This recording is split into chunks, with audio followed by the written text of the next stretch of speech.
sini. Enggak. Assalamualaikum warahmatullahi wabarakatuh. Kembali bersama channel Matar Bicara yang konsisten istiqomah mengangkat kembali kehebatan musisi, komponis dan penyanyi irama Melayu lama sejak 1950 hingga 1960-an. Kali ini saya kedatangan putra dari jagoannya Sambrah yang sangat mahir memimpin orkes Sambrah dan memainkan lagu-lagu Melayu tempo dulu. Beliau juga diajak keliling untuk mengembalikan. Zul Ali Sabeni. Ya, ini saya pertama kali, apa sih pengertiannya Sambrah dan apa bedanya sama irama Melayu gitu? Sambrah kalau abang bilang sambil berkumpul bermusyawarah. Iya, kan nggak mesti pakai alat musik dong. Iya. Tapi mungkin dibarengin dengan alat musik. Ah. Nah, daripada kita berkumpul bengong, lebih baik kita main musik. Oh gitu ya. Gitu. Kalau abang aneh bilang gitu. Yeah. Nah, lagunya itu lagu Melayu, mereka kayak Sri Mersing, ya kan, segala macam itu, ya kan. Kalau lagu bukan dangdut ya, lagu Melayunya yang di Tanah Abang itu Mas Habib biasa dibawain. Iya, kan berarti itu belakangan ya. Jadi misalnya ada yang nyanyiin misalnya lagu Mas Habib, tapi kalau lagu Mas Habib bawain. Iya. Nah, kalau misal lagu Melayunya, Melayu aslinya bawain. Nyanyi waktu itu yang aneh. Gitu. Dominasinya yang mempengaruhi lagu pesisir Melayu Sumatera, bener? Malaysia. Bukan pesisir Sumatera. Bukan. Jadi gini, Anda paham? Grenek, kalau abang bilang Grenek, Grenek dari Sumatera Selatan atau Sumatera Barat itu beda dengan Malaysia. Gitu. Sama Medan pun beda. Gitu. Jadi kebanyakan abang bawanya lagu-lagu kayak Ahmad Jais. Ahmad Jais ya? Jais, Sadifa ini. Pernah abang waktu mentor di Lampung kalau nggak salah, empuannya sempat nggak boleh pulang. Karena suaranya memang mirip sama Sarifah ini. Oh, Sarifah ini adalah penyanyi istana. Buat tambahan aja, Sarifah ini menjadi terkenal karena Elia Kadam dalam lagu Kau Pergi Tanpa Pesan. Itu dia menjadi sangat populer di Malaysia dan akhirnya menjadi penyanyi istana. Dapat gelar Datuk kalau nggak salah . Nah, lagu-lagu lama itu bukan sekedar dari Jais, Ahmad Jais, Sarifah ini dan lain-lain. Kalau yang ente tahu ketika ngikutin abah ente itu lagu-lagu dari semenanjung Sumatera apa aja tuh? Apakah dari Palembang, apakah dari Medan, lebih banyak mana itu? Enggak pernah. Dia selalu bawain Malaysia. Enggak, artinya kan sebenarnya termasuk lagu-lagu yang abah ente bikin, ciptain itu basicnya itu Melayunya Melayu, bukan Melayu Malaysia, bukan Melayu Sumatera. Kan? Nah, terus yang paling populer pada saat itu di Sumatera Bunga Tanjung yang paling populer saat itu. Barulah lagu abah ente ciptain. Karena gini, waktu itu abahnya kalau nggak salah pernah kedatangan almarhum Husin Bawafi, ya kan, bikin lagu. Waktu itu almarhum Said Effendi masih ada. Nah, Husin Bawafi bilang, ini lagu kamu bikin dari dulu nih, katanya lagu. Nah, di situ memang tercantum, aneh dapat kasetnya dulu ya, itu kaset.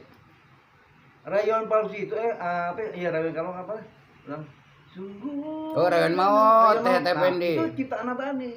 Oh. Di situ tertulis. Iya. Di labelingnya.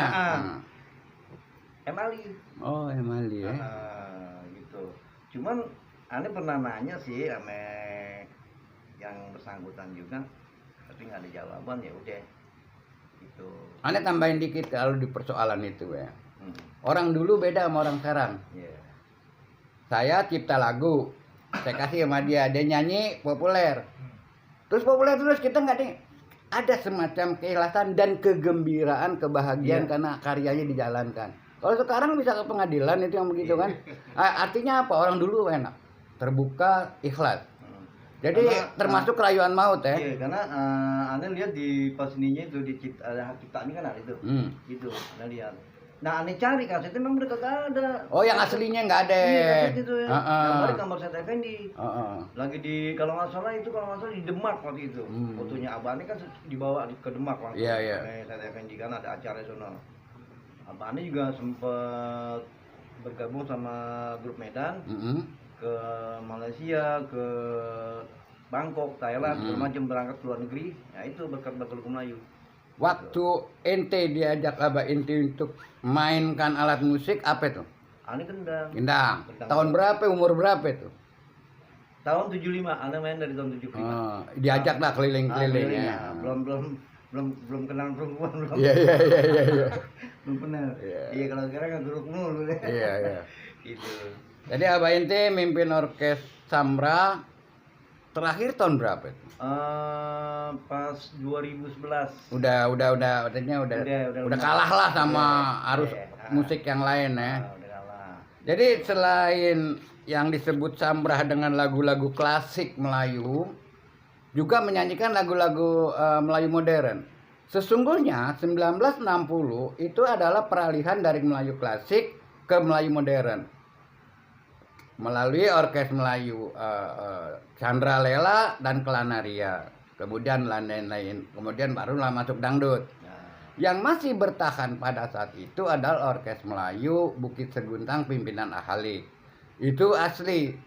Kalau ente buka lagu-lagunya Bukit Seguntang itu arti klasik, dan itu di Malaysia selalu dimainkan dengan orkestra karena musiknya indah banget. Itu yang masih klasik. Nah, kalau Abah ente dan ente itu lagu klasik yang populer apa tuh? Memang sering bawain lagu Mas Abi. Itu kan berarti belakangan dong, setelah kebanyakan juga lagu-lagunya ya dari sana Malaysia ya kan. Itu Malaysia gitu. Makanya dari umur berapa tahun tuh Ane, dari tahun 75 dijejelin lagu Melayu. Jadi Ane hafal lagunya, nyanyi itu hafal gitu, lagu-lagu Melayu. Gitu. Makanya kalau di sini kalau ada apa-apa tuh, wah kalau Bang Anjo lagu Melayu cengkoknya pas nih katanya gitu. Gitu. Karena memang kita dijejelin gitu. Jadi Sambrah ini riwayat, tinggal riwayat aja ya, tidak teriwayat. Dan komposisi alat musiknya pun berbeda dengan komposisi alat ketika sudah modern ya kan. Modern tuh 60-an, Melayu itu udah modern. Klasik tuh di bawah 60. Kemudian di 70-an transisi musik dangdut. Itu mati sebenarnya, gerakan Sambra mati. Karena menjadi tidak menarik kalau orkes Sambra mainkan dangdut kan begitu ya. Tidak menarik. Apa yang paling berkesan selama ikut grup Babe Ente keliling? Respon antusias masyarakat yang suka pada aliran musik Melayu klasik? Ya kalau kita mentas di Seti Babakan. Oh iya kan itu belakangan. Masa ketika keliling, nanti kan suka diajak keliling juga kemana-mana. Nah itu masyarakat mana yang paling antusias? Sebenarnya sih sederhana aja Bang Matar. Karena kita juga pernah ke Medan. Iya. Perbandingan antara apa benar di Betawi ada tari Japin. Iya. Jawabannya bilang ada. Kita mainin gitu kan, musiknya segala macam ya kan. Nah pada saat di Medan itu Ane nggak megang gendang yang ada di sini begini. Ane gendang tanjak. Tabla. Gendang tanjak Medan. Itu emang Ane aja pelajarin. Jadi Ane main itu. Lagu joget itu, lagu apanya, lagu Japin Ane begitu tuh. Gitu. Memang itu gendang Medan, gendang Delhi, ya kan. Kalau kita kan gendang Puraca itu kiri kanan ya. Kalte gendang kalte. Karena kan kita nggak boleh bawa alat musik tuh di pesawat. Jadi mau nggak mau gimana Yul? Ya udah kita belajar dulu. Alhamdulillah bisa, bisa gendang tanjak, namanya gendang tanjak kalau Medan. Kan identik kalau Melayu, Sambrah Melayu dengan Sumatera. Gimana kalau di kawasan Jawa? Pernah juga orang antusias. Itu yang waktu Abah Ane mentas di Lampung tuh kan. Enggak, itu kan Sumatera. Yang di Jawanya ada enggak pernah ke Jawa. Jadi Sumatera aja ya. Karena beda aliran musik di Jawa ya. Ya, kalau di Betawi biasanya mentasnya acara apa itu? Hajatan. Hajatan biasanya di gedung emang. Iya, di gedung ya. Di gedung gitu kan. Yang antusiasnya banyak. Banyak antusias alhamdulillah. Ya lumayan lah gitu istilahnya. Wah, ini musik zaman dulu nih. Datang nyanyi gitu kan. Gitu loh. Jadi Sambrah yang dibawakan oleh King Ali Sabeni ini sebenarnya pada orang-orang di atas usia 60 masih berkesan, masih teringat. Dan kembali juga terus terang saja semasa hidupnya kan nggak ada perhatian juga dari pemerintah, dari lembaga-lembaga kebudayaan yang ada. Apalagi Sambra ini termasuk tidak terdaftar dalam aliran musik modern. Saya punya catatan kenangan waktu Ketua DPD Golkar DKI Pria Ramadhani bikin acara penghormatan kepada seniman budaya Betawi. Saya masukkan nama abaknya dan Juana Satar, Lutfi Masabi. Itu orang luar, bukan pemerintah gitu loh. Nah, saya berharap nih kepada pemerintah DKI Jakarta, nggak usah lewat cagup, yang ada duitnya masih ada adalah gubernur, PJ gubernur dan dinas-dinas. Bagaimana menghidupkan kembali bahwa Sambra adalah bagian dari ikon musik Betawi. Ya kan? Kenapa? Karena dominasi Melayunya yang indah. Tata musiknya sangat berbeda dengan terus terang aja kalau Gambang kan lebih berisik ya kan, apalagi cokek.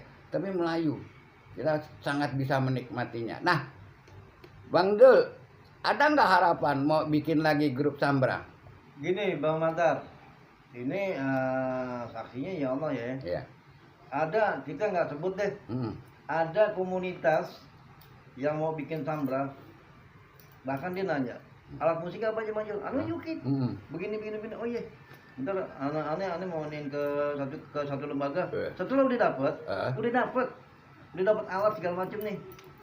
Aneh ditinggal, kan kita ada nih biasanya. Ditinggal. Ditinggal dalam arti kata, aneh mau ngajarin, karena aneh si pelaku. Pelaku sejarah. Pelaku sejarah Sambra itu. Nah sekarang pas aneh lihat, ada suling. Lagunya lagu Oma. Mana Sambranya ini gitu.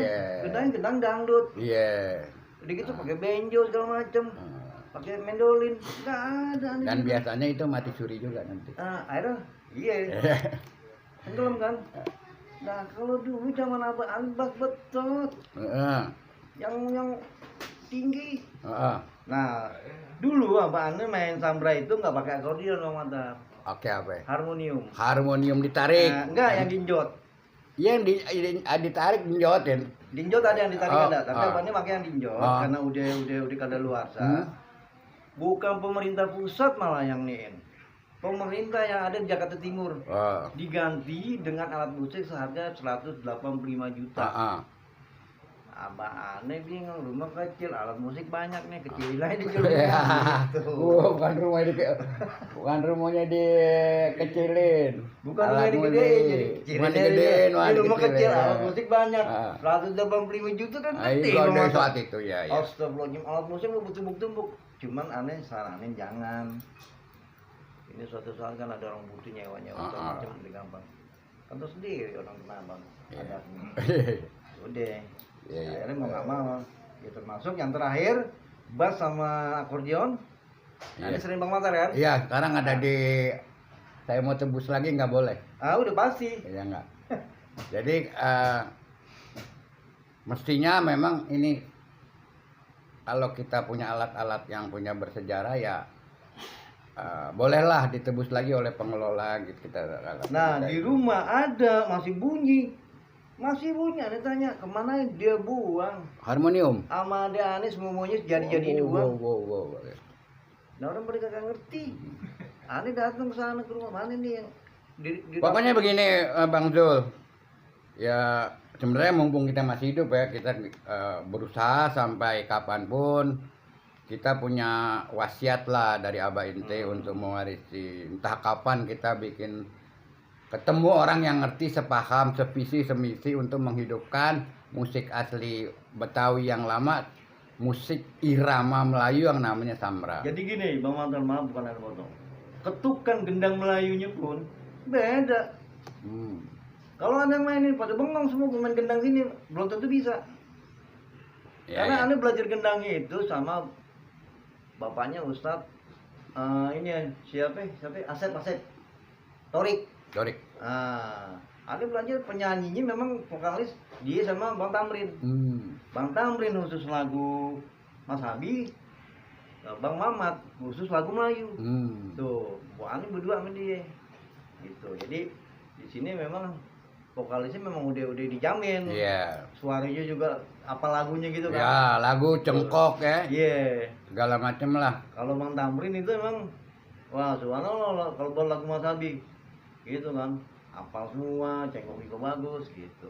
Ya mudah-mudahan masih ada harapan lah buat mereka yang usianya masih agak muda dan mengajak orang-orang mencintai musik Melayu karena Melayu adalah peradaban yang sangat mulia sebenarnya. Luar biasa dibanding peradaban-peradaban lain di Indonesia. Maka dari itu Bang Zul, kita merasa belum sanggup tapi tetap akan berusaha menghidupkan. Terima kasih Bang Zul. Iya. Ali Sabeni, anak dari tokoh musisi Melayu Samrah, musisi asli Melayu Betawi. Semoga teman-teman menyukainya kembali dan ada orang yang tertarik untuk menghidupkannya. Ya Bang Zul ya. Iya. Oke, terima kasih. Assalamualaikum warahmatullahi wabarakatuh. Waalaikumsalam.